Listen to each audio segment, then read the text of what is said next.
Assalamu alaikum. Welcome back to my YouTube channel. Today we are going to discuss how many genes in a genome. इसमें हम specifically बात करेंगे human genome के हवाले से। इससे पहले हमने क्या पढ़ा था? Genome annotation.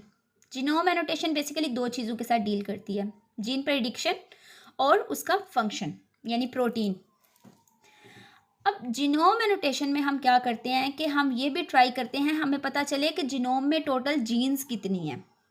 अब प्रोकार्योट्स के लिए तो ये बहुत आसान है क्योंकि उनका जीन स्ट्रक्चर जो है वो सिंपल होता है, लेकिन अगर हम यूकेरियोट्स की बात करें तो उनका जीन स्ट्रक्चर जो है वो कम्प्लेक्स होता है और जिसकी वजह से हम जीन्स की लोकेशन को इजीली प्रेडिक्ट नहीं कर सकते। अब जब ह्यूमन जीनोम को सीक्वेंस नहीं किया गया था तो ये कहा जाता था कि इसमें जीन्स हैं 20,000 से 1,20,000 तक, लेकिन फिर क्या हुआ, ह्यूमन जीनोम को सीक्वेंस कर लिया गया, बहुत से ह्यूमन क्रिएटर्स यूज़ किए गए, इसके अलावा जो है वो प्रोग्राम्स यूज़ किए गए, बहरहाल ह्यूमन जीनोम जो है वो सीक्वेंस हो गया।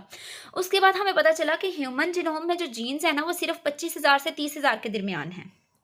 अब ये जो था एक ऐसा नंबर था जो बहुत ज़्यादा ऑर्गेनिज्म से लो है। जैसे अगर हम बात करें राइस की तो उसमें 50,000 जीन्स हैं, माउस में 30,000 हैं, इसके अलावा एराबिडोप्सिस है जिसमें 26,000 हैं, ठीक है। इसी तरह यीस्ट में 6,200 है।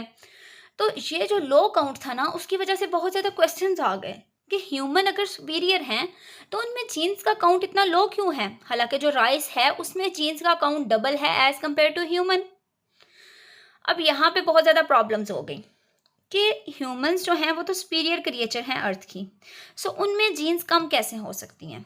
इसका आंसर हम दे सकते हैं इससे कि यहाँ पे जीन नंबर को नहीं देखा जाता, जीन्स कम्प्लेक्सिटी को देखा जाता है, जीन्स की रेगुलेशन को देखा जाता है, जेनेटिक एक्सप्रेशन को देखा जाता है, प्रोटीन एक्सप्रेशन पे बात की जा सकती है। और ये चीज़ें जो हैं ये ह्यूमन में कम्प्लेक्स हैं as compare to other organisms. आया कि उनमें जीन्स जो हैं वो बहुत ज़्यादा हैं, लेकिन उनमें जो प्रोटीन एक्सप्रेशन है, जीन एक्सप्रेशन है, वो सिंपल मेथड्स हैं, उनमें कोई कम्प्लेक्सिटी नहीं है।